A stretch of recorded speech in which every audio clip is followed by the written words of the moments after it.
Hello, everyone. I hope you're doing great. You're doing well. And today is going to be the day 7 of our conversation about unlocking the potential of our speech to transform our lives. And I would like to suggest something completely different today, which is to think about the transformation that you want to see in your life. And then evaluate whether the words, the phrases, the conversations that you have with other people and also within yourself, if they are truly a match to that transformation. So depict what you want, what you want to see transformed in your life. When you visualize that, how does it feel to you? How does it look like?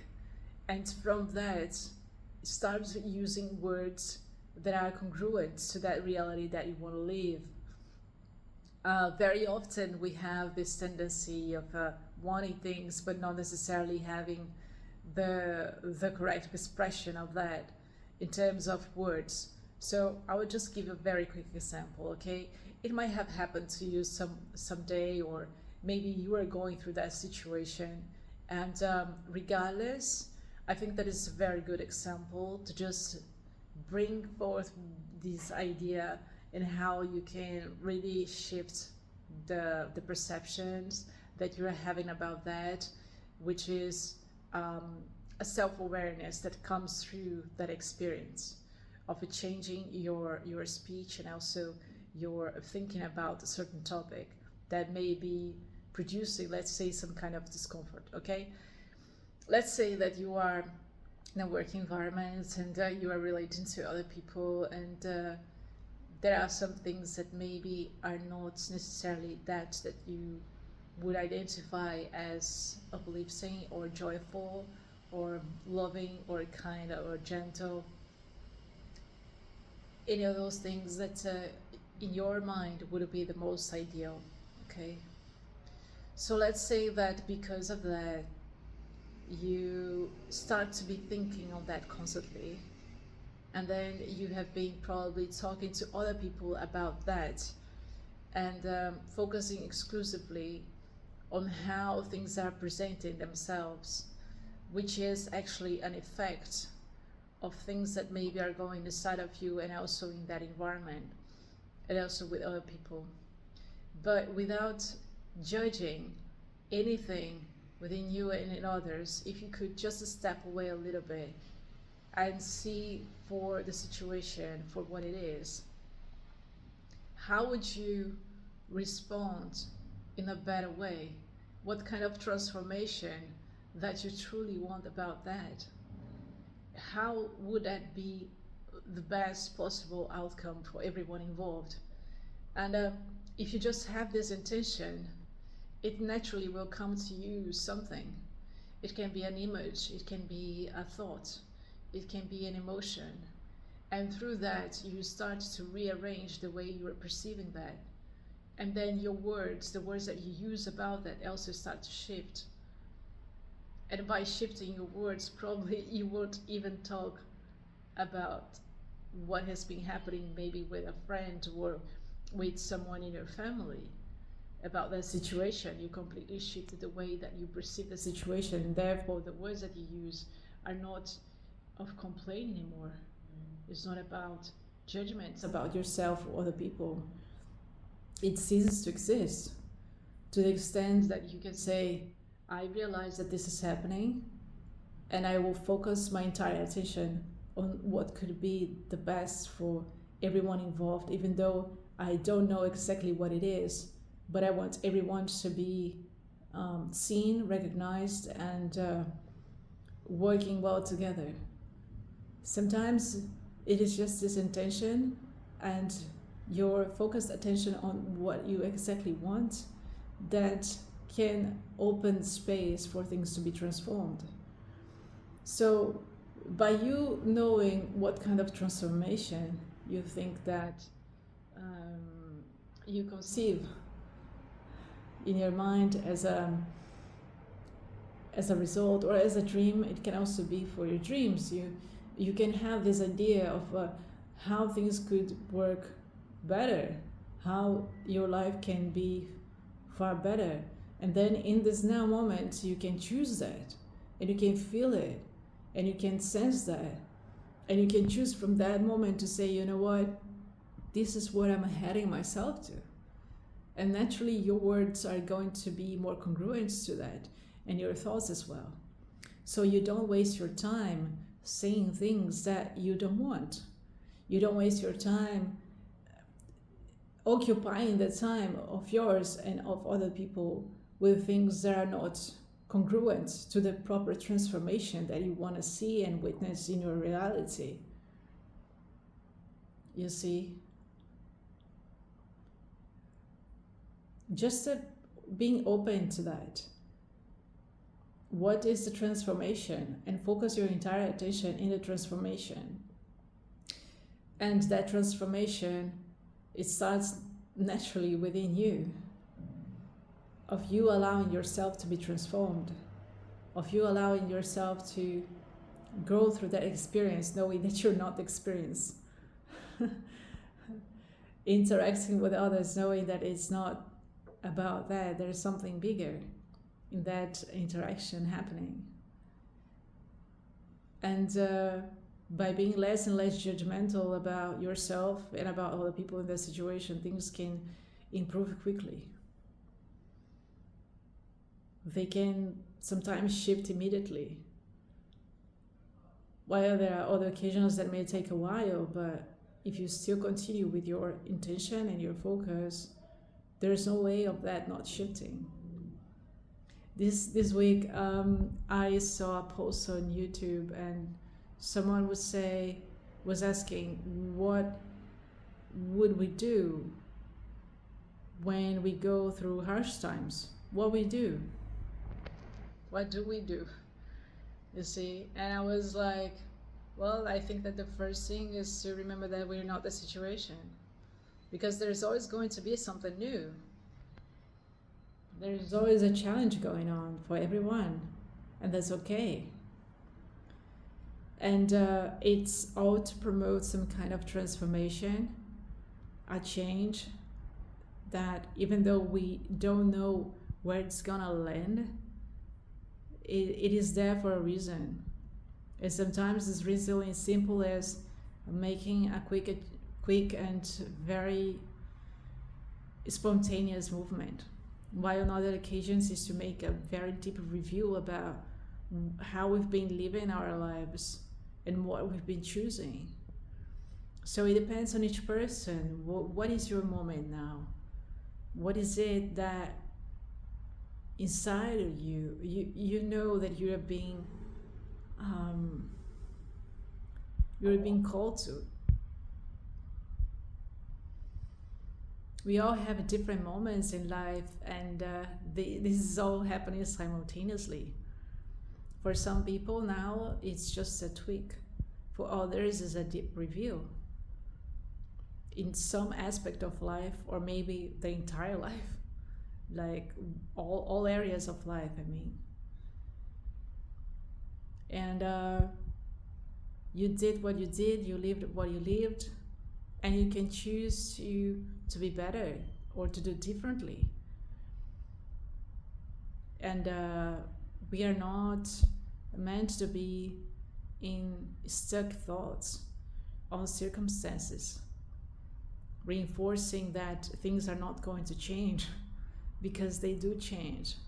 For those who have eyes to see, for those who are willing to open themselves to the new, for those who are craving not from the aspect of lack, but because they are trusting in the process, trusting that this is possible and that this is here.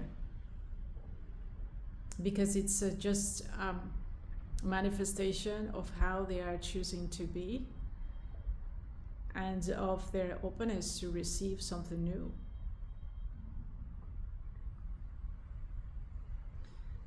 So you know your story, and you know what you're going through at a deeper level.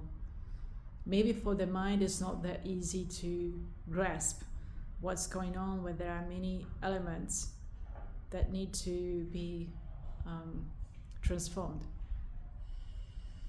However, if you give yourself the time and space to listen to you and to witness the words that you're saying about yourself, you get a glimpse of what's going on. And that is not who you are. You are far more than the thoughts that you have. You're far more than the memories that you have. You're far more than the ideas that you have. The words that people say to you. Any kind of judgment. We are not the judgments. We are not the judgments. We are not here for that. They may exist, but we are not that.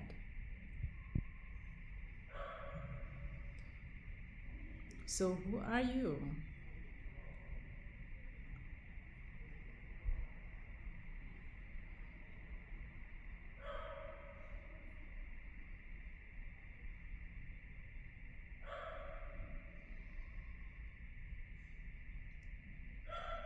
Who are you? Make yourself this question and go deeper. And go deeper in the listening. Go deeper in the listening of you listening to yourself, of you listening to what is here for you.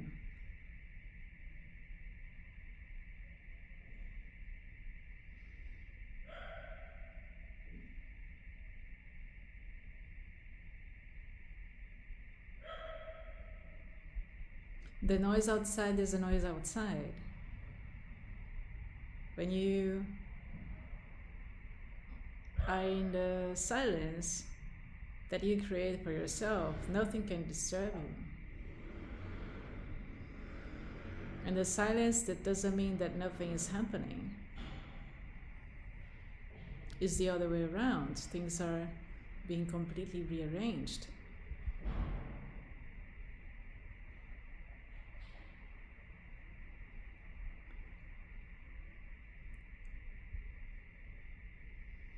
So the thoughts and the talks that you're going to have with yourself and also with others, they are going to be shifted. They are going to be completely transformed naturally as you go deep inside of you.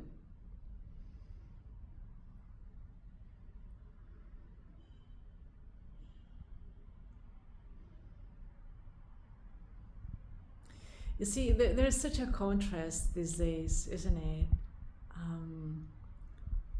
There's a lot of noise and conversations and ideas.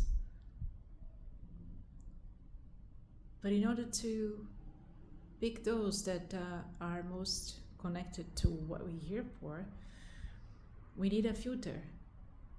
So how are we going to filter things and ideas and tools if we are not listening to ourselves first on what we need?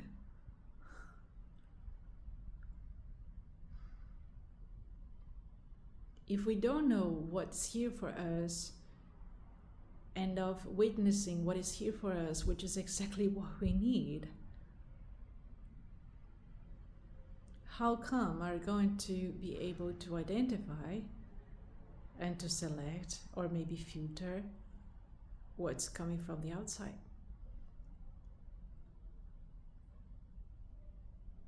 And selecting and filtering does not mean exclusion of others. It's about knowing that all those things also exist, but that we have preferences. And it's okay to have personal preferences.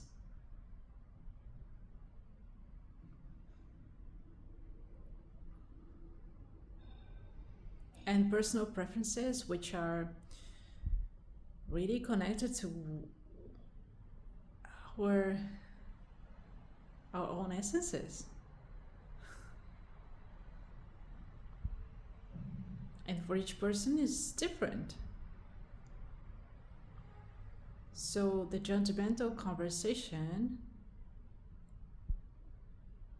ceases to exist because there are so many possibilities. So what are you choosing?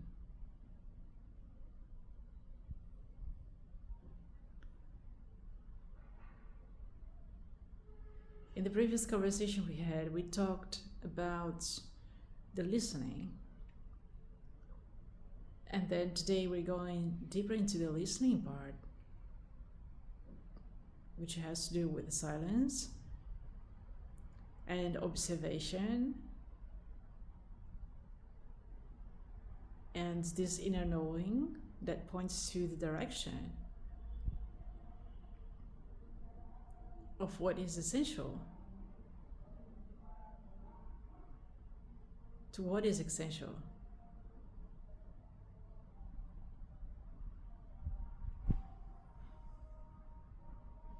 There's a lot in this video, and I hope that you have enjoyed the conversation. I have enjoyed speaking to you about this, and next video is going to be the day 8 and the last one of the video series on transforming our lives by unlocking the potential of our speech. So thank you so much for being here. I hope that you have a wonderful time ahead, and most important, in this present moment. So take good care and see you next time. Bye bye.